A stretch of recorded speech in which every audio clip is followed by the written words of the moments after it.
Hi and welcome to the December episode of Spotlight on UNBC. My name is Rob Van Attercombe. Coming up on the big show this month, we'll talk about brand new UNBC courses being made available on the World Wide Web for the first time. We have a new Masters of Education degree program being offered in the Northwest, and we'll fill you in on what Maclean's magazine said about UNBC this year in their annual University Rankings issue. But coming up next, technology transfer and what it could mean for business and industry in northern BC. All that and more is coming up on this episode of Spotlight on UNBC for December 1996.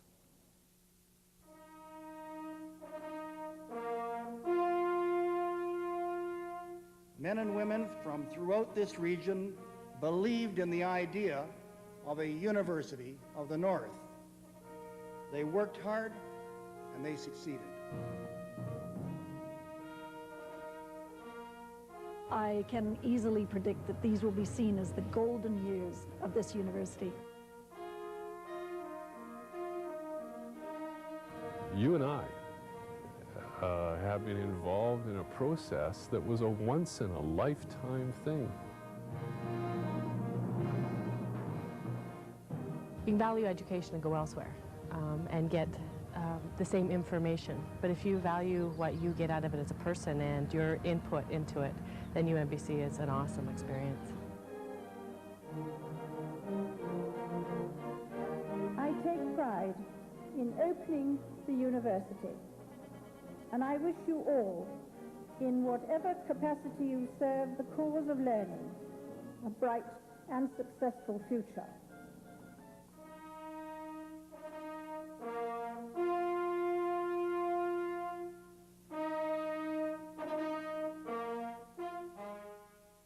Technology transfer involves linking academics with industry. Often, university and college professors have expertise in areas that may be of some use to local industry. UNBC and the College of New Caledonia in Prince George launched the Technology Centre a few months ago, and its primary goal is to serve as a liaison between local industry and academe. What we are seeing now in Canada is the emergence of a strong secondary industry sector in the country. It's that secondary industry sector which largely needs the technology transfer, largely needs the support of a stronger education system, and largely needs the finance for research and development. UNBC Computer Science professor Charles Brown was one of the presenters at the November Technology Transfer Forum, which joined academics with business and industry reps. The joint UNBC-CNC Technology Centre was recently awarded the Technology Innovator Award at the Prince George Business Excellence Awards. Building on the exposure, the Tech Centre hosted the forum as a way to begin the process of applying academic expertise to the real world and real needs of local industry. The Tech Centre in itself is not going to go into research and development. The Tech Centre there is a resource for both sides, for the university and for industry. Jamie McLennan is Exhibit A. The local businessman has already used UNBC academic expertise to improve his business. There's a lot of things that I can't do, or I can't do as fast. Someone has already been there before me. They can bring me up to steam much faster than me slugging it through the text or the internet or the periodicals. They can point me in the right direction, so they can shorten the curve by considerable. And then when I need to sit down and push the curve or push the paradigm leap a little bit, then there's someone there that's either thought of some of the issues before or is willing to take up the challenge to work through them. I can now look at projects and ideas, and I have a method and a way or a path that I can grow on them. I'm not always sort of stuck and alone and having to make long-distance calls across North America sometimes to get my answer that I'm looking for. It's often just a lunch or a coffee up on top of the hill here to explore an idea. The critical thing is to get started, to get some industrial research and development projects going between the university and local industry. As I said tonight, we're already doing this to a small extent. We've taken the first steps. We need to make sure to provide all the support we can to make sure those first steps lead to successful outcomes. In fact, Charles Brown is already working with a Prince George-based value-added wood manufacturer to develop an artificially intelligent mill management system. Our first steps are the steps that we have taken in my program, for example, are to go out to industry and say, we are setting up a course in industrial applications. We called it an Industrial Applications Project course, where we offer small groups of students to do industrial applications projects as academic courses, partially supervised by our faculty. The students get credits for the courses, local industry benefits by having these students explore their problems and hopefully solve them. That's one thing we've done. The other thing we've done is to start work with one of the local firms, Canadian Woodworks, on an industrial applications project where we are working, a group of us are working towards optimizing some of the wood processing at the plant, which we all believe will lead to higher productivity, better cost effectiveness for that industry. Now, both of these initiatives have been supported by the Science Council of BC through one or the other of their programs. And without that support from the Science Council, we wouldn't have got started. But we think once we get rolling, that kind of support will only be needed occasionally, not all the time. Even though September is synonymous with going back to school, UNBC also accepts new students in January. The university will, in fact, be offering about 50 evening courses in the next semester, perfect for the adult student who works during the day. For many, starting school in January is better than starting in September, especially once the chaos of Christmas has passed. We're based on a semester-type system. So it enables students, and particularly in this case, part-time students, to come in January. Students or adults who are sitting at home, kind of closed in the snow and the cold experiences that we're having in Prince George at this time of year, and providing them with the opportunity of doing a course. And it's interesting and amazing that people don't think of themselves as being university students, and yet there are all kinds of adults out there who might like to enrich their lives and taking a credit course.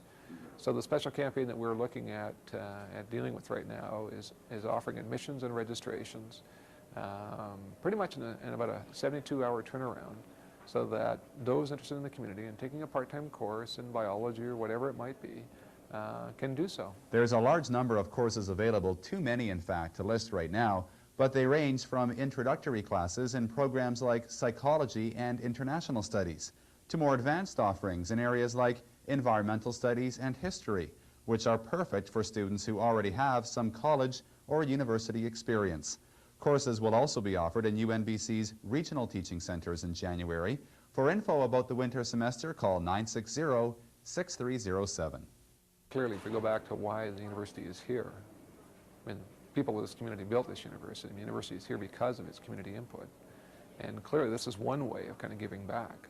Secondly, it's to be able to say that not only do we want people who are interested in the opportunity of coming back, but who might not be fully confident or might not have the finances or might not necessarily have the time to come back full-time. I mean, to be able to achieve a degree part-time, although it sounds horrendous in terms of the process, is really amazing as how quickly one can actually complete that. The other thing is, I think that we add an element of culture to the community that might not otherwise have been here, and one can obtain that and feel that and experience that by taking classes. Even more convenient than taking classes in the evening is to take classes whenever you want. Students signing up for a select few UNBC courses will have that opportunity. 4 UNBC English courses will be offered via the World Wide Web for the first time in January. Never before has literature been so high-tech. Well, we are in the vanguard at UNBC, and we're in the vanguard, I think, in the world, really. In North America, I suppose there are 40 or 50 universities that have offered, and the many other universities that are about to offer such courses. So we're all learning from each other and flying by the seats of our respective pants. David Dowling thinks the World Wide Web could be the new and improved way to offer courses to students who can't or don't always want to attend classes at university campuses. What's it like? UNBC prof Karin Beeler takes us on a virtual tour of her course. This is a course called English 430 on Contemporary Canadian Literature, and this is the opening page that people will be accessing, and it gives the title of the course, my name, and the table of contents, and that's divided into different sections such as course description, course objectives, weekly schedule, required text, recommended readings, method of evaluation, pretty much what you'd see in a regular course outline. We can immediately move on to the weekly schedule. You click on that and you now have an overview of the weekly schedule. The way I've organized this web course is that people will be given the contents of the week week by week, so they won't have the entire course laid out ahead of time. So they have to access the web and they read the assignments and the notes for week 1, which is the introduction. So you click on that. Simply a matter of registering for the course, being issued a password which allows them to register for the course, and accessing this site. And it's up to them to, you know, remember to read the material every week. And then there are assignments that they'll submit, and they can submit assignments in electronic format and in print format, because it's a literature course and we have certain requirements for format. Not everything can be conveyed in the electronic medium. We're going to have to rely on some print material. And of course we have text as well. Not everything is on the web. The lectures are on the web, but we have books that students will be asked to purchase. So those will be mailed out to people, or they can purchase them here in Prince George. I would enjoy this as a student. What's happening here is we are radically altering education forever, I think. We no longer have real time or real space. That's how I like to think of it. We have virtual time and virtual space. Now the virtual time appeals very much to me because I like working at odd hours of the day and night, and if I get an inspiration at 4 o'clock on Sunday morning, I want to be able to tell someone about that or join in a discussion at that point or do some work that way.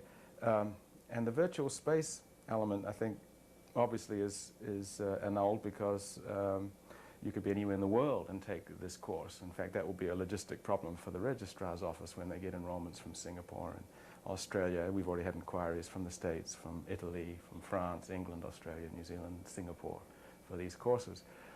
So space collapses as well. It's interesting that my colleagues are running their courses in quite different ways, and this is deliberate. We'll see what happens and who, what kind of experiences we each have. Karin has been describing here a kind of drip feed method. In other words, she's reinstating the time element, if you like. If you take Karin's course, you will get certain pieces week by week by week, as if you were going along to a lecture series. I'm abolishing both and leaving them abolished in that I'm giving all my information up front. And if you think freely enough about this, you end up where I am, which is saying if a student can move through this material in 2 days and write the exam, fine, they've done the course. As a student, I always felt that need anyway, not quite the 2 days, but I wanted to move ahead, you know, and I think this technology is allowing us to totally tailor learning to the individual student. The 4 English courses to be offered on the World Wide Web are all at the 4th year level. In a sense, the words on the computer screen are the lecture notes, and the students will still have to do things like read novels and complete assignments. But if you're interested and have access to the web, check out the address on the screen for a course demo.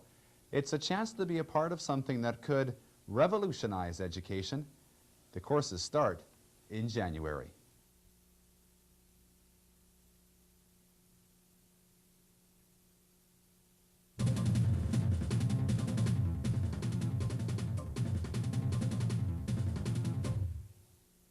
January is proving to be a newsworthy time for launching new programs. The trend is continuing in the Northwest, where UNBC is about to launch a brand new master's degree specialization in education, curriculum, and instruction. It is a very broad broadly grounded program in educational theory. We dip all the way back into the history of education going in a Western society, as well as looking at contrasts between Western society models of education and non-Western society. And in particular, we're very fortunate in having the First Nations models right beside us. Many people are familiar with them, and they make a very good point of contrast. We look at the political history of education, the religious history, the moral history, more recently some of the sociological issues, and definitely the psychological issues. And we look at how all of those issues form a context for education, out of which come these, what I call educational expressions, or perhaps we could call them models of curriculum. Year 2000 brought it right into everybody's living rooms. And I think the other thing that year 2000 did was make education even more of an issue than it had been previously. If you didn't have an opinion on education before, you do now, I think. And there again, I think that becomes increasingly important for professionals in the educational field, whether you're in doing curriculum in, say, developing programs for youth and childcare, whether you're developing programs in colleges, whether you're doing private tutoring or whatever. It becomes increasingly important to be able to articulate what it is you're doing and why you're doing it, because more and more people are asking why. And that's a really important goal for the program, is that the professionals who are dealing with educational issues, by the end of the program, I'm hoping that they are able to really clearly articulate what they do and why they do it to the various stakeholders who are concerned. The Masters of Education degree is popular with Northern BC teachers, but many students go to university not really knowing what kind of jobs they'll have access to once they graduate. It's well documented that university grads have a better chance of getting good jobs, but what kind of jobs are they? UNBC hosted a series of career panels recently to give current and prospective UNBC students some more information on what kind of jobs they'll have access to once they graduate with various degrees. I think what a student has to have most of all is a purpose for being at university. If they're going to be successful, they have to have a purpose, and they have to know what that purpose is. And it has to be a purpose that motivates them. Career does not need to necessarily be the primary purpose, but they certainly need a purpose, and career tends to be a very, very powerful purpose. There can be other purposes as well. The educational journey, the learning for its own sake. But usually most students also envision that they will somehow be able to obtain employment later once they finish university. You think about what kind of career you want to go into quite a bit? All the time. Why? So I don't choose the wrong choice. I go the wrong direction. I want to make sure that I like the job a lot. So I know what I want to take in the future so I don't mess up. Oh, well, yeah, you still have time, but I mean, well, you have to take the courses that get you ready for university. You have to take the right ones, otherwise it limits your course selection, stuff that's what I think, basically. What we have here are university faculty who are reaching out to students, who are reaching out to the public, and they're showing how the degrees that they're involved in assisting those students obtain have value in terms of a career. And I think that's fairly unusual for a university faculty to do that, and very progressive of them. I think wherever possible, it's really best to go to the source. So if you're looking at something in industry, it's better to talk to the person in that industry rather than somebody who has learned about the industry, and so you're getting it third hand. So university professors, it's the same kind of thing. It's nice to get to the source, especially in this kind of general setting where you're not taking too much of their time, and it's efficient use of their time with a big group and for the level of understanding. Then when they're really interested and have a better idea, they can go back to the university professor and say, can I make an appointment, and ask XYZ kinds of questions. Some that show the PhD for computer sciences there, 10 years. I mean, no, not for me. No. Lots of information. Like, there's some courses I didn't even know. I mean, like, some job opportunities I didn't even know were involved with certain courses there. So it helps me look forward a bit. Every November, Maclean's magazine comes out with its ranking of Canada's universities. UNBC is not ranked this year because many of the categories require data from the last 5 years. But in the categories where UNBC can provide information, the results are pretty good. Among comprehensive universities like SFU and UVic, UNBC is among the best for class sizes. It scores 9th for the number of faculty with PhDs with 84%. Nearly 10% of the student body is from outside of the province, which places UNBC number 6, just ahead of the University of Waterloo. The average entering grade at UNBC is 76.25%, 10th on the list, and 61% of UNBC students entered with a grade of 75% or higher. That places UNBC right behind UVic, which has long claimed that its students enter with a very high grade point average. A larger feature on UNBC will appear in the January McLean's Guide to Universities. A UNBC professor has recently published a book which is the first of its kind in North America. David Delmar's book on violence against wives examines the court proceedings of thousands of divorce cases to illustrate the effects of violence on the family. The title is What Trouble I've Seen, and the subtitle is The History of Violence Against Wives. And the title is taken from a quotation. A man recalled for a court in the 1860s of a few years before he'd seen his daughter, and her face was really bruised, and she looked really upset. He said, "Well, what's the matter? Did something happen?" And she said, "Father, the world will never know what trouble I've seen." You know, she didn't want to talk about it at that point because she was still wanting to stay with her husband. And What Trouble I Have Seen, the book, tries to bring out these sorts of stories. One anecdote that really struck me a lot, and I've mentioned before in some different contexts, is when I ran across a divorce case that involved someone who'd been really like a father to me and who I had a great deal of admiration for and loved very deeply. And I didn't, emotionally, it took a lot out of me to see him there, sort of down in the muck with everyone else. But I realized in a sense that we're all down in the muck. In relation to violence against wives, I did have the goal of, I guess, first of all, trying to show that this has a history. I think when we say something has a history, that's a way that mainstream North American culture has, and many minority cultures as well, of saying that it matters. When we say this hockey game is history when it ends, when the announcer says that, that's the announcer's way of saying this game was important, and for you to tune in and listen was a smart thing to do because this is now part of history, right? We don't think of what we're doing as being part of history. The students who are down there chatting with each other and eating don't think of that as being part of history, but of course it is. Everything is part of history. But history also involves making decisions of, well, what is important? Is a hockey game more important than what we're doing? Or what students down there having lunch are doing?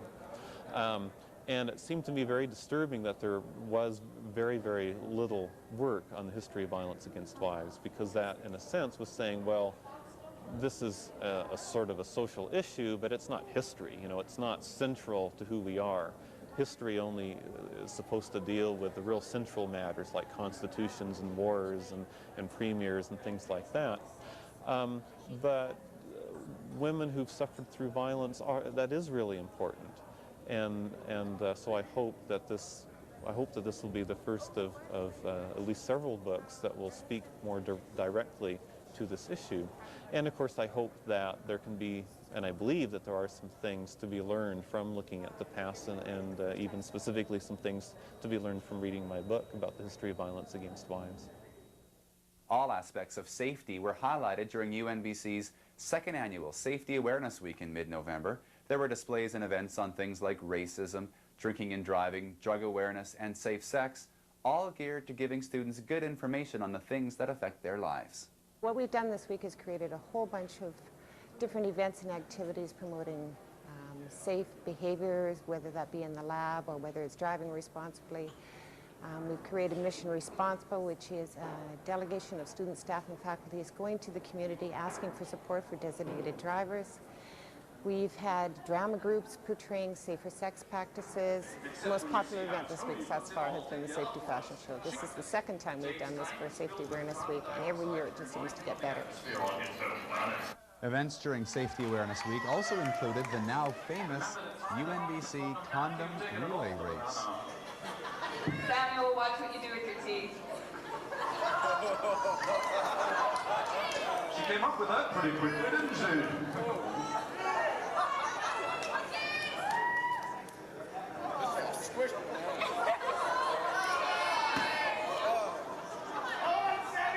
Yes, as you can see from the feverish concentration on James, he's clearly a member of the rugby team. And just what do they do in practice?